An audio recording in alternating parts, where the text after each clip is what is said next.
And we are live. Gentlemen, welcome back to another episode of the Mecca Banter podcast. We're coming to you live in the summer, fellas. We are in the dead of it right now. Before we get into today's topics, I'll go ahead and introduce the fellas. But my name is Henry Wind. I am this week's host. And like I say every week, it is a great week to be a Manchester United fan. This week is no different. We got a U.S. men's national team fan in the chat today, Andy Hoover. What's going on, brother? How you doing? What's up, lads? Little bomb pop action for you. Little bomb pop, little Clint number 8 bomb pop. Yes, yeah, like you said, Hoove here. We are in the dog days of summer. I have absolutely nothing to watch on TV. I am 6 months into a career mode managing Venezia in the English Championship. So we that's where things are at right now with the sports world, but USA taking the field as well as our city lads bouncing back. Some good stuff to talk about. Absolutely. Dobes, what's going on with you, man? What's going on, fellas? Happy to be here. Good to see you both. You guys kind of hit the nail on the head. I mean, dog days of summer. I think the one benefit is just the first year during the summer that we get to enjoy some footy. Yeah. So shout out St. Louis City, bounce back this weekend. But there's definitely still some juicy stuff going on in the soccer world that we can dive into today. But happy to be here. Good to see you guys. Dobes, what's a little house update, bro? How you doing with the house? Dude, the house is fantastic.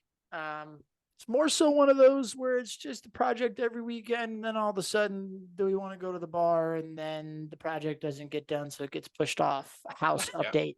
But that's what summer's for. That's what it's meant for. A lot of yard work, a lot of conversations with neighbors that I don't want to talk to, but Shout out to the neighbors if you're listening. It all comes with it. I love it. Well, fellas, we have a juicy one today. We're going to get into St. Louis City, as you both alluded to, as well as the U.S. men's national team are taking on some absolute heaters in the Gold Cup. Let me tell you, we'll preview that game on Wednesday, as well as rounding out with some transfer updates with the lads. But first things first, let's dive into some St. Louis City. We had 2 games that we played since our last recording, and one went well, one did not go so well. So starting off with the 3-1 loss at home to Real Salt Lake. I think this was the most frustrated I've been after a loss. I think so. In a long time. I mean, maybe since United tied Tottenham a couple of months ago in the last couple of minutes of the game. I think that this was the most frustrated I've been since that. What happened, fellas? Give us your thoughts on that game. There's a lot to dissect here. That one, yeah, dude, like you said, it was super frustrating, but I also think it was one of the matches this year where I didn't feel like, we left something completely. I think we got beat. Just bad. All over the field. Just all over the field. And, Hebert was out with a red card suspension. So that just automatically means that we played John Nelson. And if you've listened to this pod whatsoever at all within the year, you kind of know our thoughts on John Nelson. And I think every single time he takes the field is more and more people are seeing the exact same thing. It's on Twitter. People are like that. I saw clips of him from last week, jogging to the ball at one point, and it was just everyone in the stadium was screaming at him, like get to the ball, like he was in range. So I think we aren't slighted well when he's on the field. I don't have issues with Jared Stroud. Again, sure he's a great guy, but his decision making is just unbelievably frustrating to me. Like you said a few weeks ago, he goes into a play with his mind made up, and then it's usually the wrong option. His finishing in front of net, I don't know stats on it, but this guy's probably got to have one of the highest, XGs missed because of how many times that I feel like I've seen him in the 6-yard box, front to net, and he doesn't score. And it, his just general decision making. He had a poor pass through the middle to Miggy, that was a hospital ball, and absolutely he had nothing to do with it. And they turned over and they scored. So I think those are the 2 guys that I was very disappointed with. And we've got notes here that we're like, these are the things we need to change. And to be totally honest, Carnell did. We'll get, we'll jump into the most recent game next, but that one sucked. Parker, you're right, may need some rest. The guy plays week in, week out, every game, 90 minutes, and he looked slow too. It was just not a strong performance. Gioacchini's kind of on an island. That one was a huge bummer, and we wanted to bounce back away from home, and we did, but definitely a frustrating loss.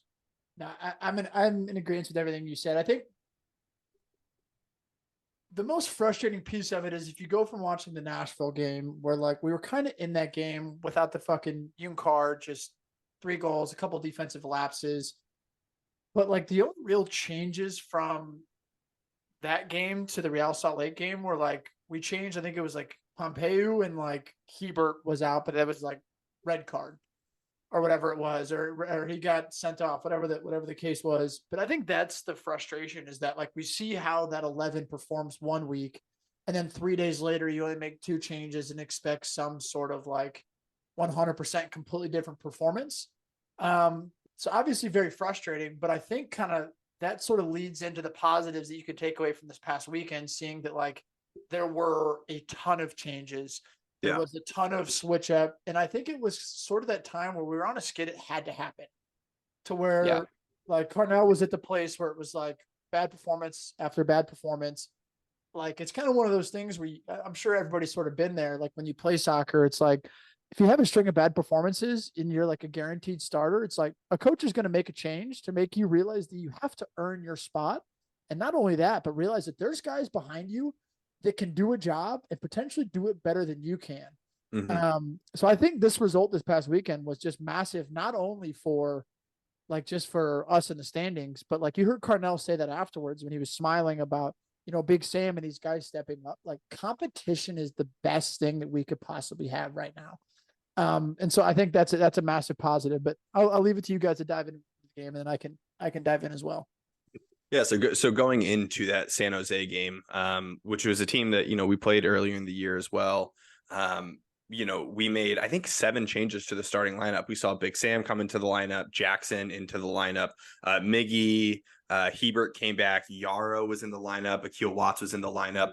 A lot of things that we have been kind of like calling for, to be honest with you. Yeah, 100%. Which was exciting to see. Obviously we have such a fandom of Josh Yarrow from, us talking with him, but at the same time, he's our best ball playing center back that we have. He's the calmest guy, the most composed guy on the ball. And Parker looked like he could actually rest a little bit, knowing that he had someone so defensively sound next to him. And what I'll call out too is that with Hebert in the lineup, Hebert may not be able to provide you like the offensive force going forward, but he is so solid defensively that you'll take that all day long. If you make your attacking guys attack and your defensive guys defend, that's a good thing. So I think Hebert coming back was huge. And Akil Watts putting in a shift as that right wing back, getting up and down. At one point he popped up all the way at the left wing position. Really, really played a great game. But for me, I think the 2 bright spots of this game were Big Sam and AZ Jackson. Jackson's dangerous, bro. He picks up the ball in some crazy positions and his feet move so fast. And it's not like he's pulling like audacious moves or whatever, but like his body feints are in such a way that he can find space when it doesn't really seem like there's too much space to find. But then what a story that Big Sam is, getting recalled from loan after spending the entire, half of the season so far in San Antonio, going straight into the lineup, which none of us saw happening. We thought he was going to come off the bench and scoring 2 goals. I think that's massive, has to bode well for his confidence. And also, like, in a weird way, I think that puts Gioacchini at a lot of ease, because I think, as you've alluded to, he's been on an island and he has really, really stepped up his game this season. A couple months ago, we all said that Gioacchino may not have what it takes to be the main man, and he's popping in goals every single game now. But it has to feel nice that you can combine with someone else up top who can put the ball in the net. So it's going to elevate the team. So I think it was a big performance. Was really stoked with the guys. Shout Yeah. out Santi Beltran. I just read this because I saw this tweet earlier. Literally reading it word for word, but it says like 6 of Saturday night's starters played most, if not all of their minutes last year in MLS's next pro / USL / even MLS Academy. Yarrow and Hebert obviously with City 2. Perez with City 2 and St. Louis City Academy. Jackson with Minnesota United FC 2. And obviously Big Sam coming back from the Tacoma. So like all of these guys sort of stepped up and took their chance. But I also think the big thing is it allows us to have something different. I don't mean necessarily like I don't think these guys are going to be starters, but I do think what bringing in Big Sam does, he's such a different type of player than Gio. To where Yeah, we now, 100%. if you do want to start Gio as a 9, we have Big Sam that you can bring off the bench, and instead of having to play Ostrak as a false 9 or Yeah. you know what I mean, just trying to figure out some bullshit up top. Like he provides us with that like athletic, big, physical presence that can dominate center backs, and you can also have Giacchini who can sit there and work off of them and provide something different. So I think there's a lot of guys that are used to starting that I think are going to have to look themselves hard in the mirror now and be like, I'm going to have to step up, or there's guys that can step in and play, because I think you hit the nail on the head with Yarrow was absolutely fantastic. We haven't said his name, but we can almost say it every time he plays. Blom is like the best 6 in the league. I don't watch Yeah, he's great. I don't It's watch a lot of unbelievable. MLS, but he is absolutely unbelievable. I think the one change I would have made, and again, it's not to pick on the kid. We know he's young. We continue to say that he's going to develop, but like Miggy is just he's a step off of it. And whether Yeah. it's just giving Indiana a rest or trying to light some fire under his ass, like I would have loved to see Indiana in that spot. But then again, you have to give Miggy a little bit of credit because we did get the result. So what are your thoughts here? I've a bunch, I think. It all kind of stems back to Lutz's original comment that we want a designated team, which is seriously so lame and such a cop out answer in terms of PR. But you see what he's trying to do, and I think this is another credit to Lutz's, ability to spot talent. The Big Sam thing is awesome. I was one of the guys who was awfully confused as to why we loaned him out in the first place, because anything could have happened to Klaus, and it did. And then I was sitting there scratching my head, like, what? This is the guy that plays the Klaus role as a 9. Like, Giacchini's he's never changed how he played to become that guy. He's gotten better at what he was doing to keep himself into games and scoring goals. But I think Adrian allows us to play a little bit of the way that we did with Klaus, like finding a guy in the box or, using him as a target to body defenders. He can press as well. He can press as well. The guy's quick. I was really, really happy with what I saw from him and pumped obviously for the guy, and to have the confidence to take a pen like that I was too. going to say I was nervous. Yeah. I was nervous for him. I was racking my brain. I was like, all of the guys who I would have picked to take a pen are not on the field right now. So who is it? I was pumped for him. I'm glad he stepped up. I guess maybe the loan truthfully was about him playing and getting game time. So, and if that was the case, then, probably hats off to Lutz and Bradley on that decision. But yeah, Lutz tweeted afterwards, like, trust your instincts or something, or something like that. Yeah, I think the guy is so smart and knows what's going on. There's depth around the field, and you're right. I mean, Blom doesn't really need to be talked about, but he's getting like, those national football TikTok guys that are making highlight montages of his performance as a 6. That thousands and thousands and thousands of people are watching. So that's always a pretty good sign to me.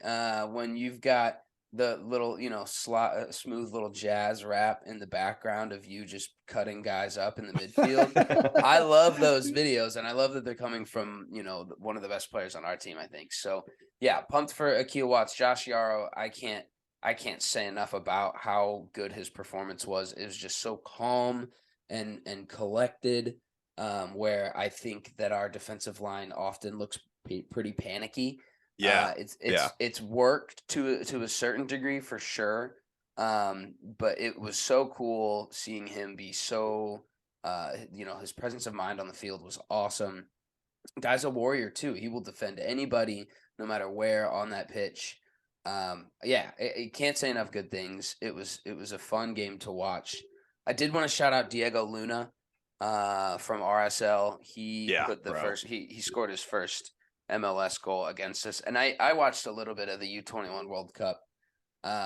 And he was good, bro. He's a dog. He was head and shoulders above some of his teammates in the competition in the World Cup. So excited to see his progression. But yeah, the first one was tough. It was cool to see them bounce back like this. And God, we haven't even said his name. Roman freaking Berkey's insane, bro. Big saves. Dude. Insane. I my reservations at the beginning of the season have been gone and Debunked. like even farther than gone, dude. Because it's not just big save, it's like big moment. Like it's Yeah. like, Oh yeah. he'll make the big saves early in the game that like, he probably should save, but then it's like end of the game. Like there's 10, 15 minutes left, one goal, they're right back in it, and he just steps up and makes a kick save or a hand save. And not only that, but it's just the way that he can calm down the back four in those moments. Like when he gets the ball, he has the presence of mind to slow the game down.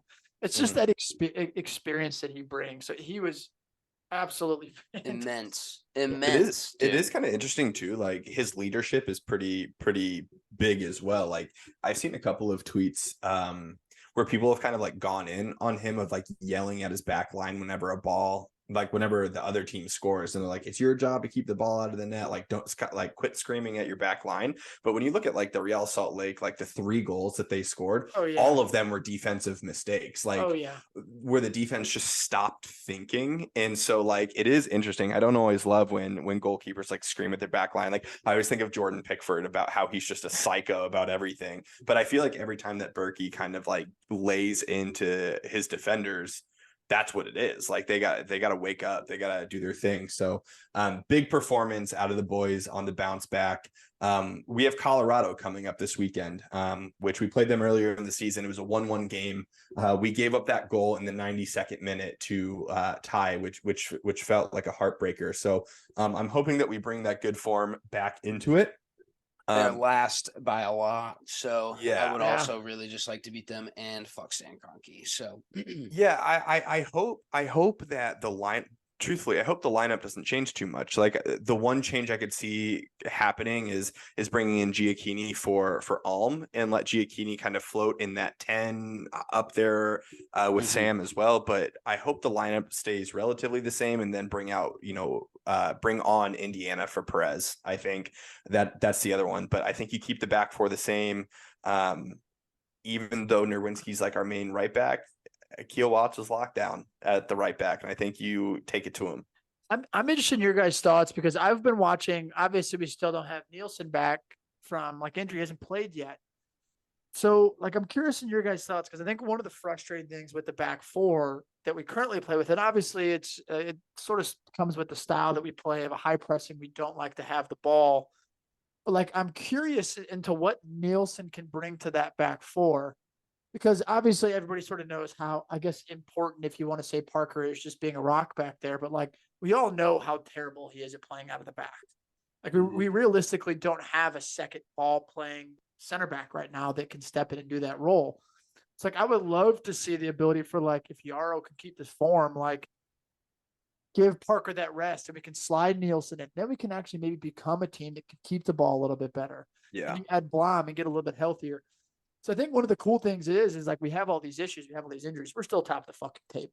Yeah. Like, right. and so I think that's one of the things that like obviously we're very critical and we're fans, and that's what we'll continue to do. But at the end of the day, like we all couldn't have dreamed that 4 months ago we'd be top of the table. But I'm in terms of this game, Hen, I'm with you. Like I think Giacchini's got to come into the side. I think he's been like a week of rest is only going to do him well. Same thing with Indiana. Like he's too important to this team. Give Miggy a little bit of a rest. But Colorado is just bad. Miserable. Yeah, they're miserable. Absolutely terrible. And we're at home, so I do think we cruise. I'd be like, I would love us to get a shutout. We haven't had a shutout. My big concern with the lineup, and it's kind of my concern with the team in general right now because we're losing so many of those key pieces. is we are pretty set piece dependent. Our Yeah. goals from open play at the moment, we just don't have the guys to be able to, get that final ball in and, do the job. So my biggest concern for sure is how reliant we are on set pieces. With that being said, I love a set piece goal. There are teams in England and across the world that base their style of play around set pieces. If you're that good at them, you can do that. Yep. So that I am a little worried about that, but I do agree with, the Gioacchini entrance to that. And I hope Big Sam gets another one. Like he deserves it 100% to get another go. The other thing that you mentioned about the center backs, which I've not thought of until literally just right now, but I think there's a world where you could slowly transition into a good back five. I don't think Nelson and Nerwinski are going to be your wing backs in a back five system, but I think you can give up some of that defensive exposure if you're playing Nilsson, Yarrow, and Parker. Yeah. And we forget that Kyle Heber is an out-and-out center back. He's just done so well at You left. can play that all we've three of shifted him those over. positions. Exactly. Right. So realistically, we're talking about a back line that has 5 very competent center back replacements. So with depth that heavy in one position, I feel like you give looks to Pedro on the left. That's kind of the role that he came into. He's not looked great. He's 19 though. There's things I think, we fail to consider a little bit. And Watts can definitely go forward a lot better than Nerwinski. So I think there's a world where Nelson comes back and we could totally change the look of the back line. But for right now, the rotation is fantastic. If Josh is going to keep this bit of form, I have no reason to pull him out of that lineup. And, we move. I think Nelson's pretty close to recovery. I'm really excited to see what he brings because I can't say I know a ton. I hope he's class. But dude, there's just no way that this man's played for the Swedish national team and isn't out and out our best center back. Yeah. There's just no way he's not. But before we transition, I'm curious your guys' thoughts. And this is something that I don't know if I could pick who are you starting as your wide players? I don't even know what position in attack or in defense. In attack, excuse me, going forward. Because I think that's obviously we've all been frustrated with Stroud, but I genuinely have not been overly impressed with anyone. I think there's a world where you could play Jackson as a winger. That's what I want. I just think he's fearless. I think he's willing to take defenders on. He'll work both ways. He can also slide into the middle. I don't have 2 wingers that I'm confident being all right, when we start on Saturday, these are going to be the guys. And I think that's a massive problem. Yeah. Yeah.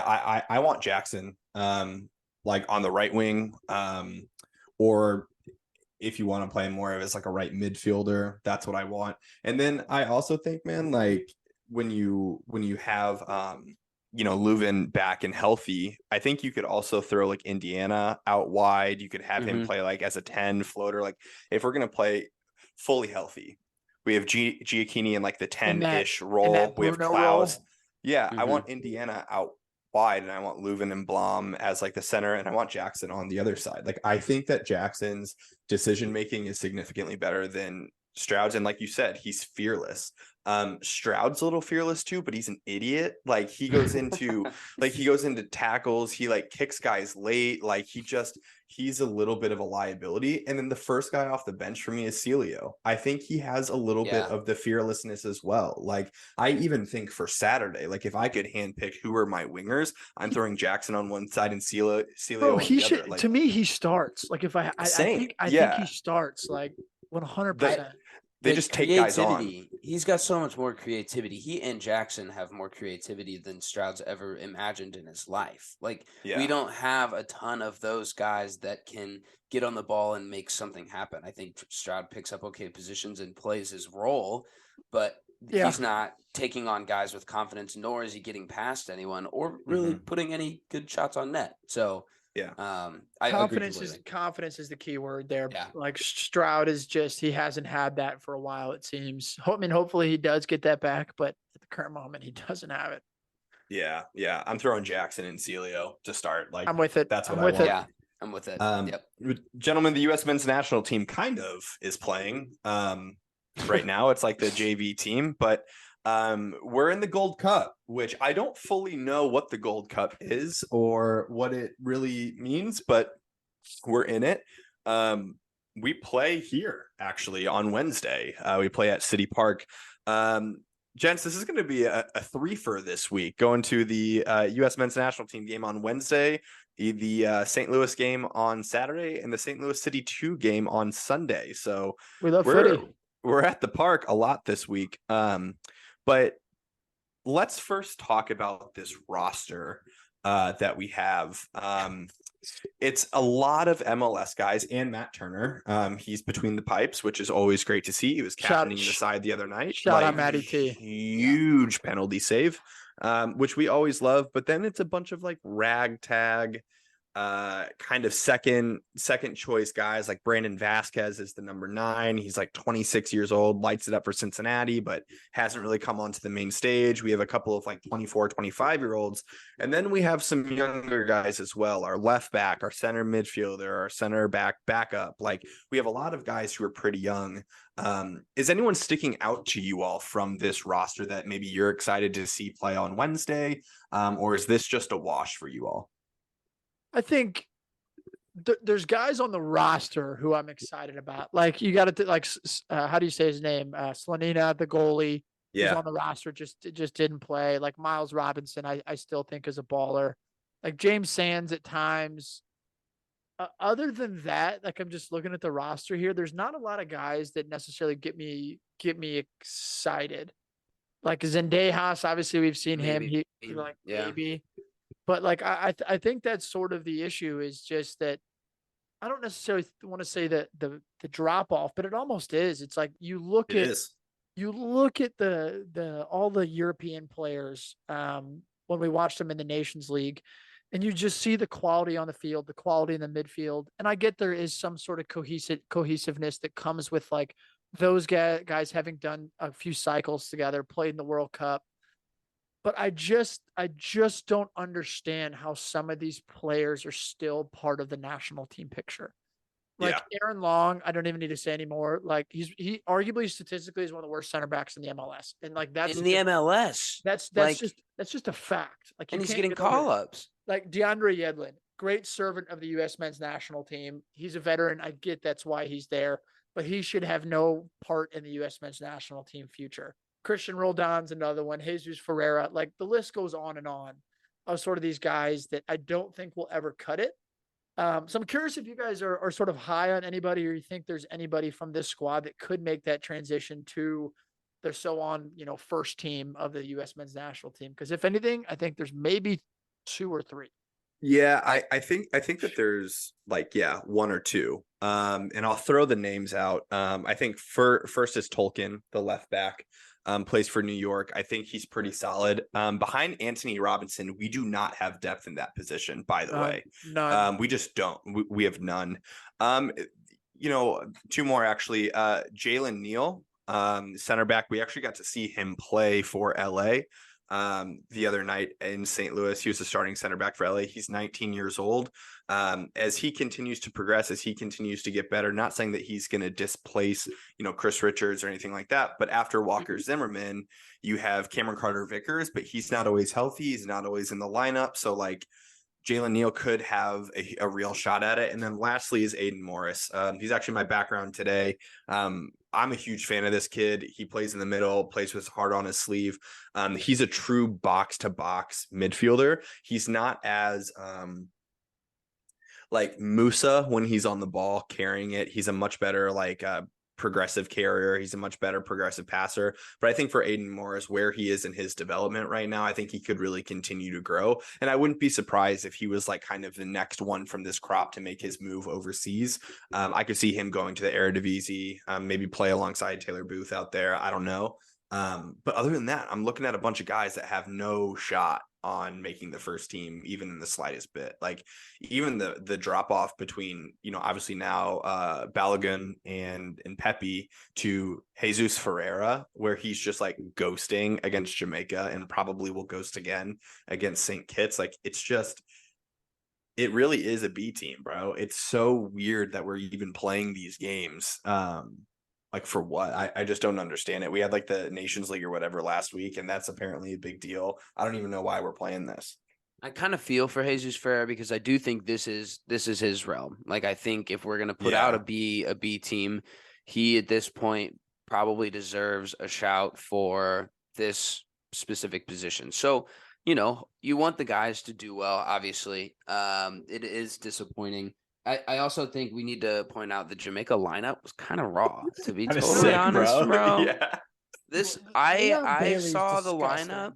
I saw the lineup and I was tempted to bet against the States because Mikel Antonio, Leon Bailey, Damari Gray, D. Cordova-Reed, this Bell guy plays for Luton Town. Andre Blake's one of the best MLS keepers. Those guys are all better than anyone that we just named with the States. I would take I'd take Matt Turner. But yeah, go ahead and give me Mikel Antonio and Leon Bailey. Like that.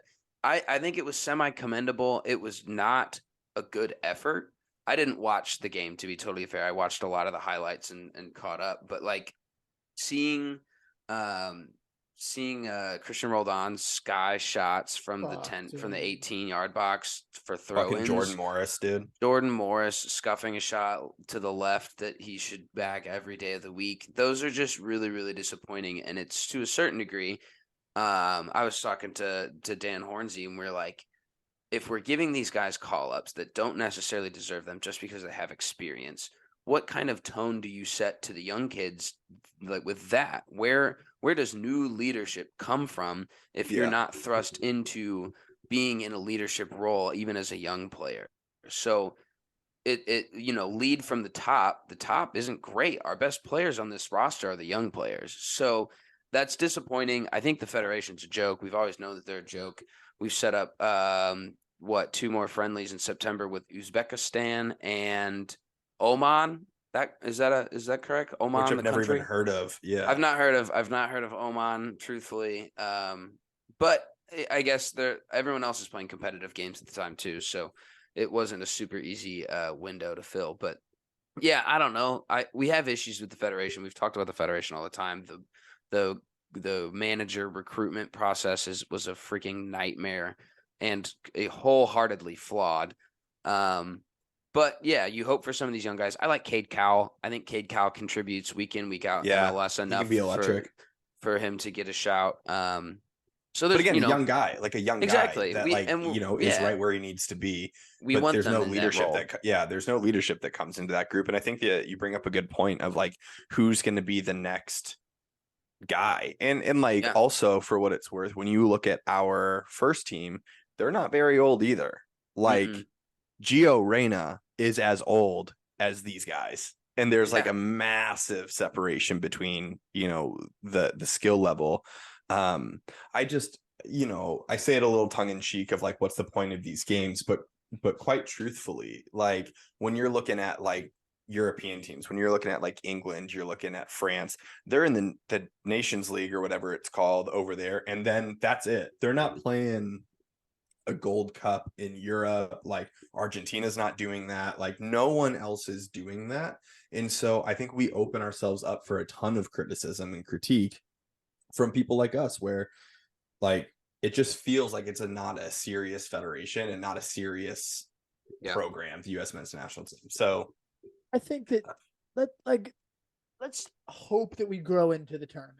Like I think that one of the positives is like if we do somehow win the Gold Cup, like Mexico has some dogs that are playing on their roster. Like obviously Canada's got some dogs that are playing on their roster.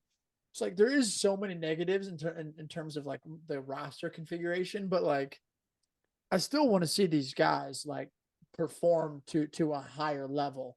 And like let's hope that like the first game against Jamaica it really was all these guys' first game together, and let's hope they can build some cohesion. Like we maybe can see a few standout performances, but if we see more of the same that we saw, I can't imagine, first of all, that we're going to lose to St. Kitts and Nevis. I bet you that's 5 or 6-0 regardless. I hope so, bro. Like, I hope when we play actual good teams, we can see some progression, or else you're right. Like, what the fuck are we doing this for? Yeah. We will see, gentlemen, as we as we typically do in these things, last but not least, let's move on to some transfers. The summer is when the transfer window really pops off, and I feel like this week, even though it's only Monday of this week, I feel like this is going to be the week that a lot of things start getting signed. Correct me if I'm wrong, but it's like the first week of July that the transfer window technically opens, July which 1. is yeah. So like that's, in a couple of days, that's Saturday. So there's going to be a lot of deals that we see that are like finished. Between our two clubs, we have a lot of rumors going around. Dobes, you want to start off with like maybe what's going around United and fill us in on your takes? Holy shit, man. I mean, where do you even start? I think the Mount situation, just because from last week, the update this week, United put in a bid for Mount for, I don't even know the number. Chelsea essentially said that the number wasn't high enough. And it looks as though at the moment that United's going to walk away from this deal, which I personally think, not necessarily to walk away, but I think that if you overpay now, when you go try to buy another player, this same exact situation is going to continue to happen. Everybody is going to want that United tax, that few extra couple $1,000,000 that really means nothing. So it looks at the moment as though the Mount deal is a little bit stalled, which if, he's indicated he wants to come join us for free in the summer, we could move on to Casado, a few other different options. Personally, in the bottom of my heart, I think this Mount deal gets done. I think that Chelsea are going to eventually, there's going to be some sort of wiggle room to where just the terms change, the length of the deal changes, how we pay them changes. And I do think this deal gets done. I think the interesting point from the Mount deal is like Kovacic goes to City. City's like, hey, Chelsea, here's 25 million. And Chelsea's just like, yeah, that sounds perfect. Like, why not? Take your guy. And like we go and we offer what they essentially evaluated Mount at or what he's worth. And they're like, you know what? No, toss in 3 million or we're not taking him. Or we're not taking it. So that doesn't make a whole lot of sense. So I bet you we still do end up with Mount. It's been very clear that Ten Hag wants him, but I am a little bit proud of United a little bit for finally having some balls. Because like in the past, it seems like the moment that like a club's like, yeah, we want more, it's just like, yeah, here, you guys want 5? Well, here's 10. Yeah. And we just end up continuously overpaying for players. So that's Mount. Onana is the one that I mentioned last week. His representatives were in Manchester this past week. He's absolutely box office. I have watched nothing but Onana highlights for the past week. I want him at United so bad. He will probably make some mistakes playing out of the back, but at least he's fucking electric when he does it. So I'd be happy with Onana. I'm trying to think. The Højlund one has gone quiet over the past week, just in terms of our number 9 search. Højlund, I think, has been, at least Fabrizio has indicated, has been the one who we've been most linked to become our next number 9. United fan through and through. He's indicated verbally that like it's his dream to play for Manchester United. Atalanta are offering, I think it's like, are wanting 70 million. I strictly think that like United's transfer window, we go after the first deal because I think the first deal sort of dictates how we spend the rest of our money. So if we spend X amount of money on Mount, it leaves this much left. And I think based off what I'm hearing, it seems like Ten Hag wants a midfielder before he wants anything else. Yeah. So I think it's another summer of frustration to where we're waiting to see what we can get to then dictate the rest of our summer. Which you look at proper clubs, it's like I think Real Madrid's made 3 signings by now. Man City are on the verge of making their second signing right now. Chelsea have signed and sold players. So it's another summer of like, at least indicated right now, of frustration. And then you add in the sale, which is sort of holding everything up. So a lot of frustrating things at current date. Now that can change tomorrow, based off how the transfer window works. But at least today, I really don't know who the first signing is going to be, but I hope it does happen soon. I heard that Frankie de Jong might be back in the picture. I don't know who that is. I've never heard of him. I've never heard of Frankie. I don't know that man. I think he's terrible though. So we don't need him. I don't want him. For what it's worth, Dope sent us a video earlier of him literally muting the words Frankie de Jong on his Twitter. In all honesty, it's the Frankie de Jong is like dream signing. He is Ten Hag's dream signing. He's every single United fan's dream signing, that ball progressing center midfielder. But after what happened last summer, I don't want to do it again. I don't want to wait 6 months for us to sign a player. If he doesn't have an inkling that he wants to join United, move on. We can't continue to wait for players. Preseason starts in 2 weeks. Like, people don't realize preseason starts in 2 weeks. And there was all these complaints from Ten Hag last year about how he didn't have the players he wanted in for preseason, all this different stuff. That's the exact same spot we're in again. So I don't want to hear Frankie de Jong's name mentioned unless that there's something from him that says he's willing to join us, because all indications say that he doesn't want to fucking come play for United, and that's fine. But I mean, Lord knows I'm a massive Frankie de Jong fan, but I'm not buying into the hype even in the slightest bit. Like, you were texting me all throughout the day that, I hate it was all over Twitter. My buddy John, who's a huge United fan, like, all over Twitter, and I'm just laughing it off. I'm like, dude, whatever. Barcelona is such a shit show. Like, it's not even like I won't, it's not even on Frankie for me. It's like Barcelona is such a joke of a club that, like, I just won't believe anything that I read about Barcelona's transfers until it happens. And if it does happen, cool. But what I'd like to see, truthfully, is like, we need to get that midfield signing done. And whether that's Mount or Caicedo down, I want Caicedo more than I want Mount. But I want United to kind of play a little bit of hardball, bro. Like, with Harry Kane, Levy doesn't want to sell to another like Prem team, which is fine. So I think we force their hand. I think we make an offer of 80 million or whatever and say, hey, that's the offer. And if Levy says, fuck you, we say, all right. And we go make an official bid for Rasmus Højlund, letting them know that, like, Harry Kane will leave for free next year, and this is your option to take it. And similar with Mount, I think we made our offer. They said no. We said, all right, we go make an official bid for Caicedo or Frankie de Jong or whatever it may be. Let them know that we'll move on from the deal.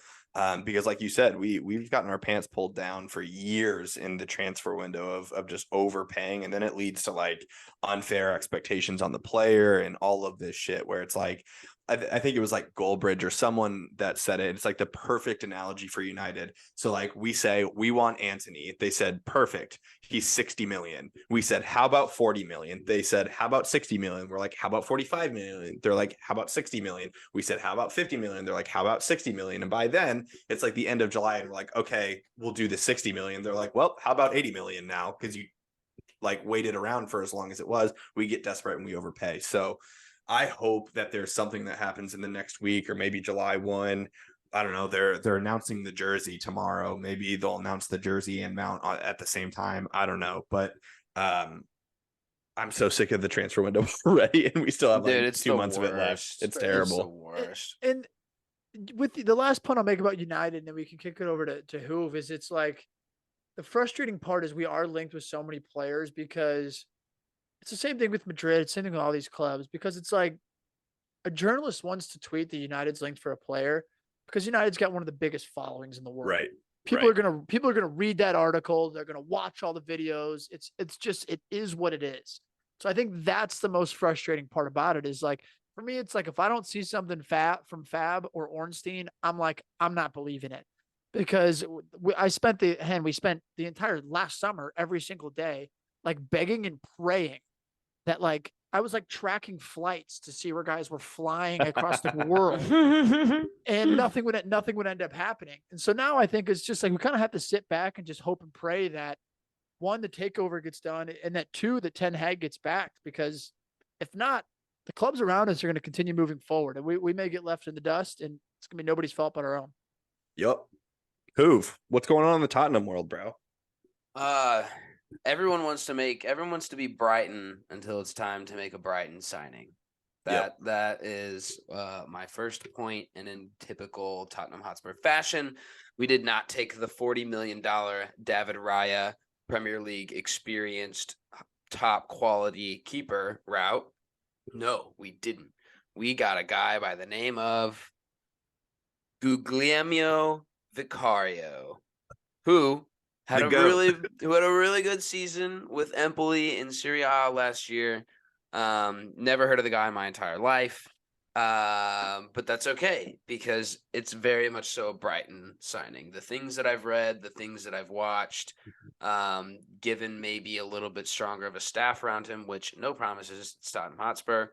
he should be able to be a pretty solid keeper for the next couple of years. He's a young guy, is strong on the ball, great reactionary save ability, outperformed a lot of his, expected goals given type thing.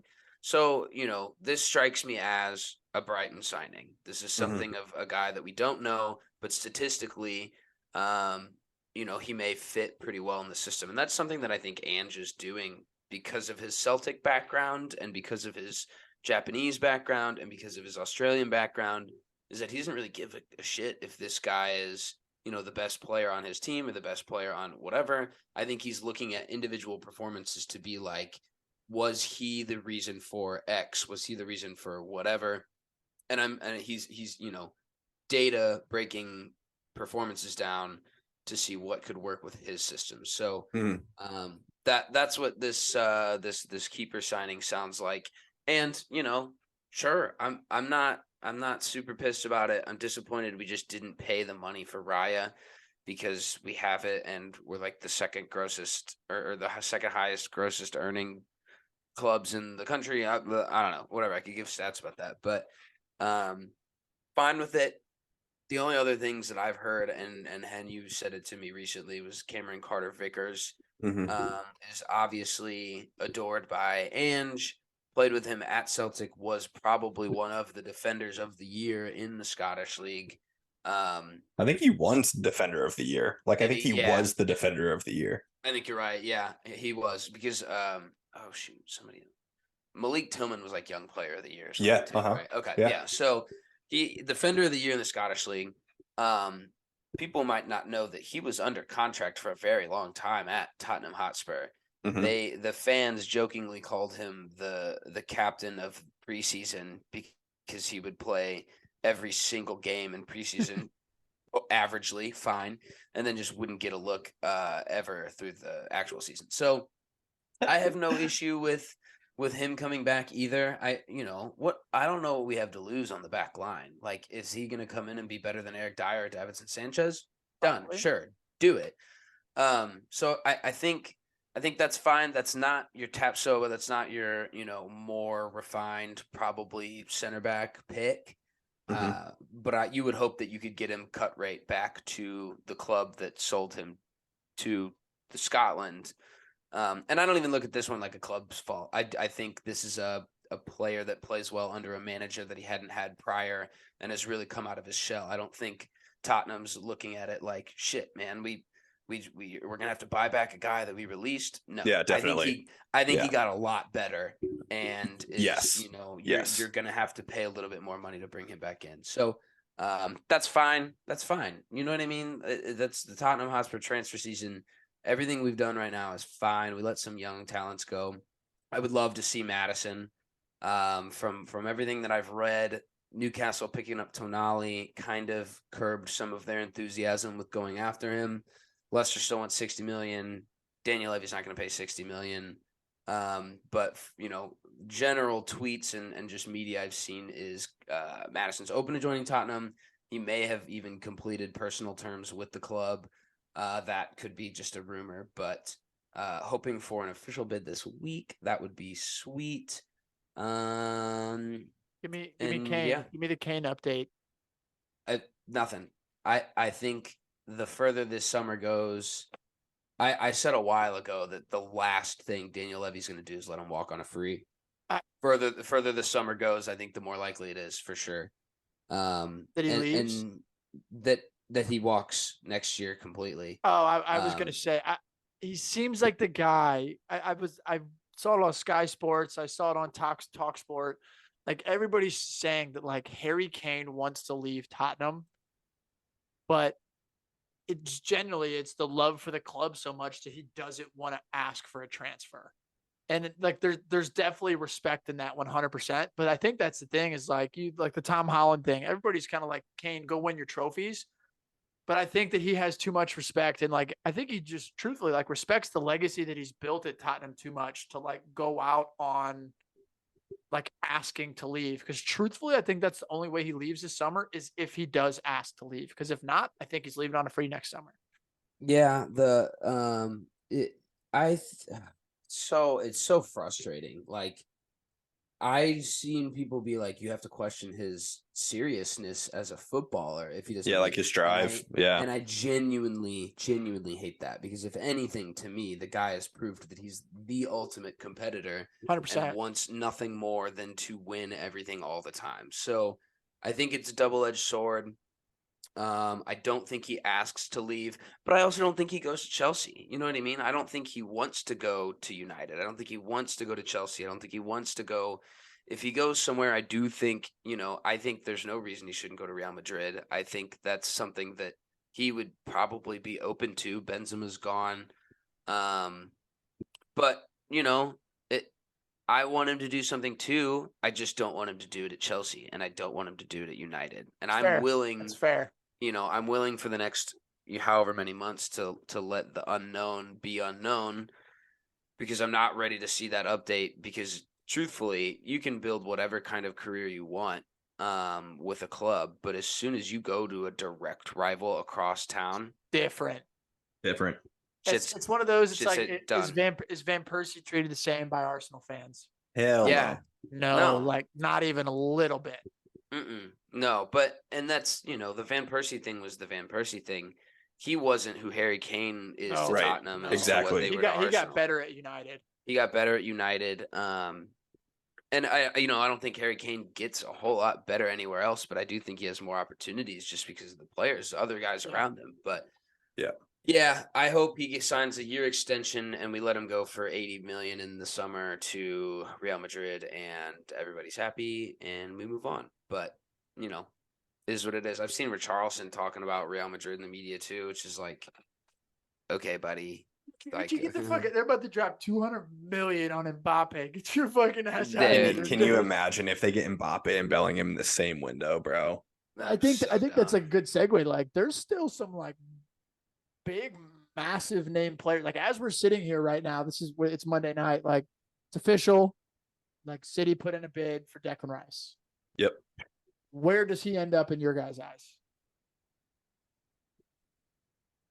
I think he goes to City, bro. Actually, I think he goes to City too. To set some context, the two teams that are currently in for him, Arsenal's made 2 bids. City's made their first bid. There's rumors that United are going to make a bid of McTominay plus Maguire plus cash. That hasn't happened yet. I think he ends up at Arsenal. I think he ends up at Arsenal. I get the temptation of Man City. It's guaranteed trophies. It's guaranteed playing for Pep Guardiola. But I think that the idea of joining an Arsenal or joining a Manchester United, of joining one of these historic clubs, you got to remember this, like born and raised in England, born and raised watching the Premier League. He understands the history of the Premier League.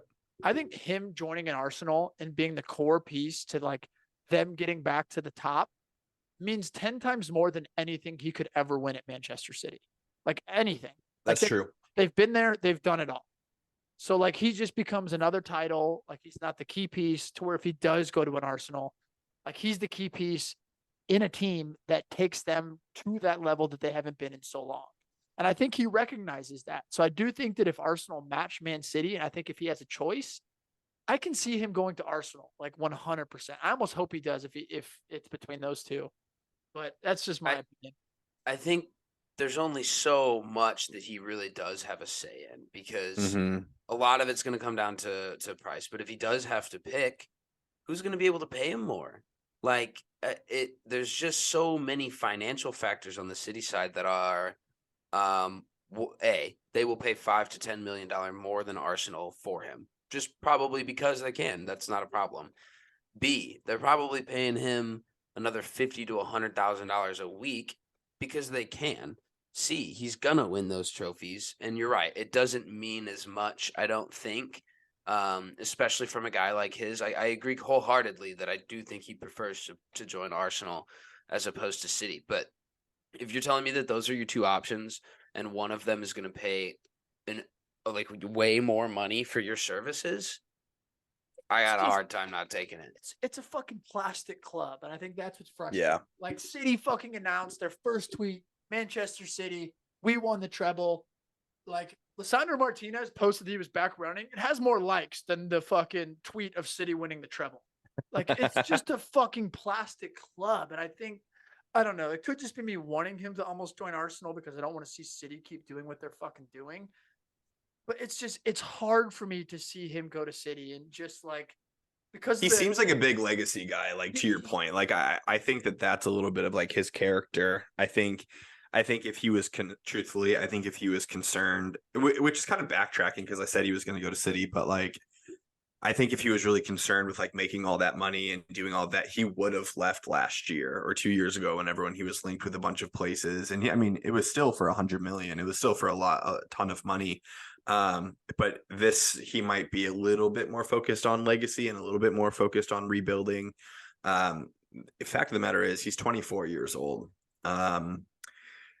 I do wonder what it would look like if he does go to City, let's say signs a 4-year contract, then he's 28 years old in like going into his prime as a CDM, ready to kind of go wherever. I don't know. Like it's just hard to predict. I think he'll be a player that will play for the next 10 years. Like I think he'll be a 34-year-old starter in the Premier League, probably back at West Ham, but I don't know. What a replacement for Gundogan. Dude. What a replacement for Gundogan, Dude. It's wild. Their captain, arguably their best midfield, on his day, he can be their best midfielder. I think is the best way to say it. But he's extremely important, and then he just leaves and goes to Barcelona, and they're just like, yeah, no worries. We got Rice. Dex, come here, boy. Like, what I don't understand, man, is like, I mean, you made an allusion to it earlier with the Kovacic thing about how they like offered 25 million or 30 million, whatever, and they're like, Chelsea was like, sure. The way that City does their business with other clubs is like Bayern Munich, where they're like, yep, this is what we want. This is the price that we're going to do. And other clubs are like, yeah, sure. Thank you so much for the business. Like, I really appreciate it. Cause like other clubs are going to like nickel and dime them. You know, it's just like kind of this interesting thing that, you know, players want to go play for Pep. They want to win trophies, of course, but like the other clubs seem to like do business with them. And maybe it goes into like, you know, different kinds of payments for the club, or another aspect of it is like City could probably pay 100 million up front, like no installments, no anything, like 100 million, here you go, which is possible. But you know, they also look like they're going to be signing Gvardiol, which is, you know, the young defender of the World Cup for RB Leipzig. For how much too? It's like 120 million. Oh, really? Is that really much? I thought it was. He would be the most expensive center back signing, I think, ever. Wow. Which honestly, like, I think that's a pretty big risk for 120 million. Bro, for like. Why do they need him? I don't know. Like, I mean, truthfully, it's going to be depth because Laporte's going to leave. Like, I could see, you know, Akanji probably has like one more. But Ake could even step in and be a better center back, like one of the best center backs in the Prem, probably if you wanted to. Yeah, bro. But Ake's got that left back locked down. Ake's a left back now. But you know, the last thing that I want to hit on, fellas, is we kind of talked about it last week, but the Saudi League is making signing after signing after signing. What's your take on this? Because I can see both ends of the spectrum of like how this is intriguing for players, and then I can also see like how I feel, which is this is bullshit and I hate this. So I think the only thing intriguing for players is the money. Yeah, That's the money. And I get it, dude. I don't know. Like, same with the Live Golf Tour and stuff. Like, I had a hard time sitting over here being like, nah, screw that guy for his morals and where his money's coming from. Don't take life-changing money. No, yeah, don't do it. Stupid. Heaven forbid the PGA nickel and dime you every time you go on the tour. No, I was not anti all of that. My biggest issue with all of it is the Saudi is kind of how they're going about it and just the business that they're doing with clubs. They're straight up overpaying. You know, Chelsea has 6 or 7 guys probably headed to the Saudi league, in a league backed by the Saudi Arabian government, who also put a percentage stake, you know, ownership into Todd Bowley's consortium. Mm-hmm. So now we're watching Todd Bowley sell players that they bought for a ton of money go back for pretty decent money to the Saudi Arabian league. And it's just this like cycle of like money laundering. Like Todd needs What to it feels recover like. some of the funds. Todd needs to recover all these funds from these guys that he bought that didn't pan out. What do? You sell them back to the country that is already funding your operation. It just feels wrong. And I don't really know how else to describe it. And no one's gonna give a shit about the Saudi League. No one's gonna watch it. There's no inkling in my mind that I'm gonna turn on a single Saudi League game next year. And if I do, it's because I'm going to see clips of Cristiano Ronaldo doing in the middle of desert stadium. Like, it's just I get, they're trying the sports washing thing. We can get all into that too, but it's not going to work. Like, you keep spending this money, you keep paying these guys like unbelievable amounts of money. They're going to keep coming over. But the objective is to change how people perceive your country. That's not, you don't do it by just paying people, which is all they've ever done to do anything within the sports world is just pay people. No, there's no legacy. There's no history. There's no draw for me to want to watch a 32-year-old Benzema play with 10 other guys that I've never heard of in my life. I just can't. I can't get behind any of it. I think it's disappointing. We may even lose Bobby Firmino to St. Louis, to Al Hilal or whatever. Just all around super disappointing. But, you guys can. Well, I also hate it because, like, some of these older guys, Benzema, whatever, like he's 32, 33, it is what it is. Benzema's got it in him still. That's well, I know. But, like, I saw Ruben Neves go at 26 and, like, Ruben Neves was linked with like all the big clubs as recently as January. So like, saying he's gonna be loaned back to Newcastle. Yeah, so like it bothers me for like the product of the game. Like I remember, do you guys remember back in like 2012, 2013, Oscar and Ramirez from Chelsea went over to like China? Yeah, China. And how weird that was. Like it was so weird that they made that move because both of them were like just playing in the Champions League, but they went and got a bag. And is what it is, but like those guys fade off into obscurity. Maybe they're still playing, I don't know. But yeah, like some of these guys that are going, Koulibaly just signed for Chelsea for 80 million last year or whatever it was. Like it's not like these guys are just nobodies. So it bothers me with the product because I think what makes the Premier League the best league in the world is that you have guys like Ruben Neves at Wolves where he can play, away at any top 4 club stadium and like put in a banger. And that's what makes the Prem so exciting, that you remove these guys who are like maybe the best on their teams, but they're not at the top teams, that it might just like lessen the product of all of the other games. Or like Koulibaly, you can't tell me wouldn't like make a substantial signing for like another Prem team or like go back to Italy, like, start for one of theirs. Like they can still play at the top. Benzema the same way, bro. Like he can definitely keep it going, but I don't know. I think the Saudi League is going to continue making signings and it's going to continue just being like a real big what the fuck. I think that I think it's the Saudis and not just the Saudis, but like the Qataris and like they're here to stay. Not just in like footy, in all sports. And like that's just something we have to accept. I think the one thing with like that directly affects like football in the Premier League is like I think that they're already a little bit too late in like getting regulations in place like to prepare for stuff like that. But I think that this needs to be regulated in a way that like if players want to go do that, like like you said, like you can't blame them. Like there's videos of like Igalo on this like the team jet that they're traveling on, and it's the most extravagant, fucking coolest thing I've ever seen in my entire life. It's like you can't blame players. Like Hoove, you brought up a good point. Like I saw that the average age of players that come and join the MLS is 25 years old. Like that's how you look to like grow a league to become something. So like the Saudis are going to keep spending this money. Nobody's going to watch. And these players are just like, you think Karim Benzema is going to give the same effort that he's been giving for Real Madrid in the summer and the off season? Like he's going to a World Cup, trying to go win a treble.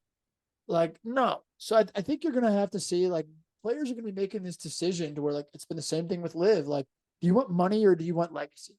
Like we saw Luka Modric turn down, I think probably the biggest offer of anybody to go over there. And he said, no, I want to continue playing at Real Madrid and I want to continue winning things.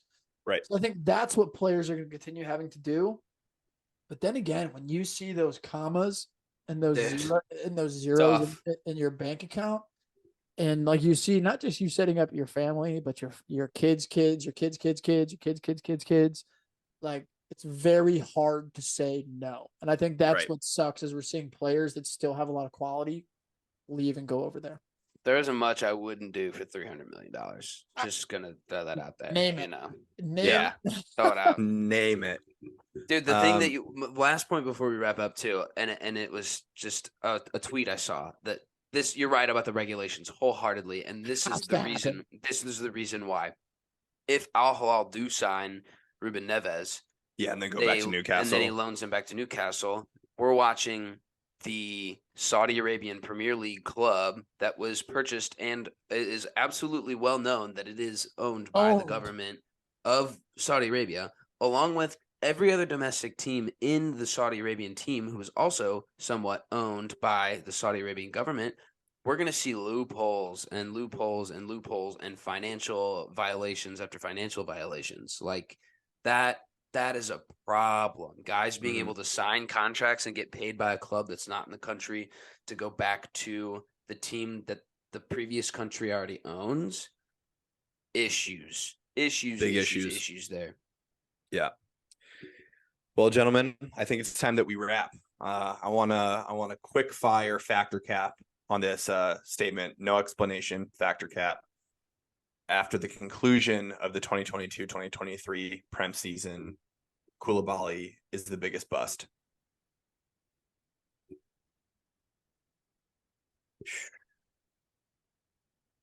Yeah, I mean, shit, Richie scored some Champions League goals. Arthur. Oh. Never saw the field, yeah. Yeah, I mean, that's true. He's for the price tag.